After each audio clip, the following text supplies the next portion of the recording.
বন্ধুরা আজকে আমি নীলিমা কুকিং শোয়ের থেকে শুরু করতে চলেছি। এই যে আমি আজকে কুমড়োর পাতা তুলে নিয়ে এসেছি, কুমড়োর পাতার বড়া করব। আর এই মুসুরির ডাল ভিজিয়ে রেখেছি, এটাকে বাটবো। বেটে আমি কিভাবে বানাচ্ছি আপনারা দেখতে থাকুন, আমার সাথে থাকুন। ডালটা বাটার জন্য মিক্সিতে আমি রেডি করছি। ডালটার সঙ্গে আমি এই যে 4-5টা কাঁচা লঙ্কা দিয়ে দিচ্ছি, কেন বাটা হয়ে গেলে ভালো হবে ডালের সঙ্গে।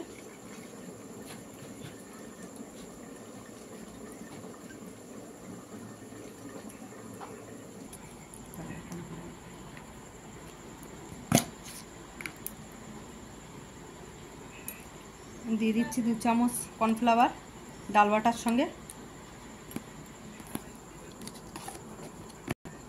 দিয়ে দিচ্ছি পরিমাণ মতো নুন।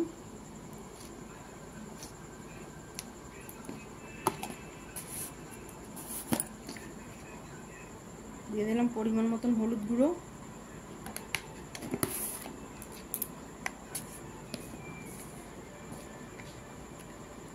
দিয়ে দিচ্ছি আমি এই চামচের 1.5 চামচ জিরা ধনের গুঁড়ো।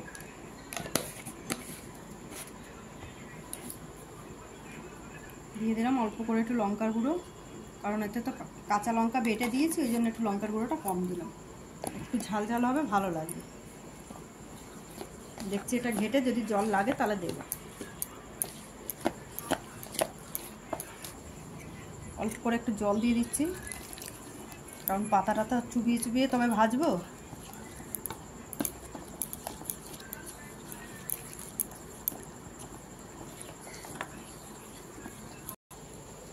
বন্ধুরা এই পাতাগুলো অনেক বড়, আমি একটু কেটে ডান্ডিটা তো কেটে বাদ দিচ্ছি, এটা হাফ করে নিচ্ছি, কারণ বড়া ভাজা অনেক বড় হয়ে যাবে, ওই জন্য এটা হাফ করে নিচ্ছি। আর আপনারা যদি চান এটাকে গুটিয়ে গুটিয়ে নিতে পারেন, কিন্তু ভেতরে কাঁচা থেকে যাবে, যার জন্য আমি হাফ করে নিচ্ছি। আর ছোট পাতা হলে গুটিয়ে এরকম রোল করে এরকম করে ছোট পাতা হলে করতে পারবেন।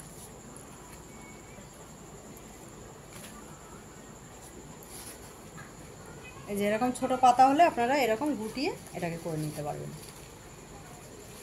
আর বড় পাতা হলে এরকম কেটে নেবেন, না হলে এটা 3-4টে ভাঁজ দিলে কি হয়, ভেতরে সেদ্ধ হতে চায় না, পাতাটা কাঁচা থেকে যায়।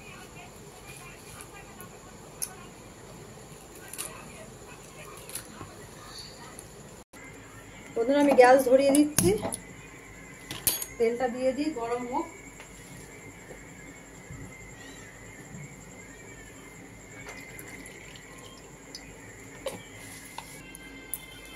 এই যে বন্ধুরা আমি এইভাবে মাখিয়ে মাখিয়ে ছাড়বো।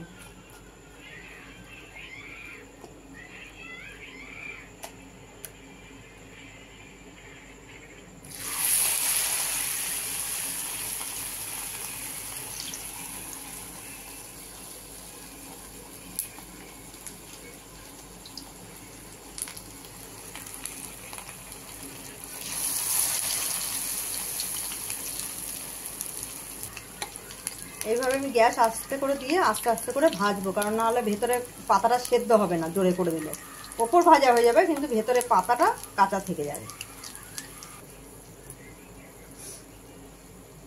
দেখুন বন্ধুরা আমার এই বড়াটা হয়ে গেছে, আমি এবার তুলে ফেলবো এক এক করে।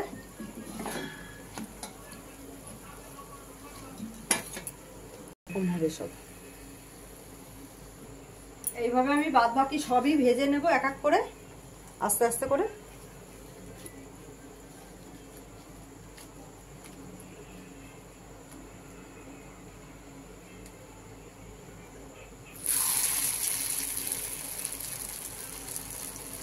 এই যে বন্ধুরা আমার ভাজা কমপ্লিট। আপনাদের ভালো লাগলে আপনারা এইভাবে করে খেয়ে দেখতে পারেন কেমন লাগে। আর নীলিমা কুকিং শোটিকে আপনাদের ভালো লাগলে আপনারা নীলিমা কুকিং শোটিকে সাবস্ক্রাইব, লাইক, কমেন্ট, শেয়ার বেশি বেশি করে দেবেন। আর ফেসবুকের বন্ধুরা আপনাদেরও ভালো লাগলে আপনারা লাইক, কমেন্ট, শেয়ার করে দেবেন। আর যদি আপনাদের মনে হয় যে আমরা ডেলি দেখবো, তাহলে আপনারা ইউটিউবে চলে যাবেন, গিয়ে সাবস্ক্রাইব করে নেবেন, প্রত্যেকদিন ভিডিও নতুন নতুন দেখতে পাবেন। এই দেখুন মচমচে হয়ে গেছে, খুব সুন্দর, এটা খেতেও দারুণ। এটা ডালের সঙ্গেও খেতে পারেন, ডাল দিয়ে, আর না হলে এমনিও খাওয়া যেতে পারে ভাতের সঙ্গে, খুব ভালো টেস্ট হয়।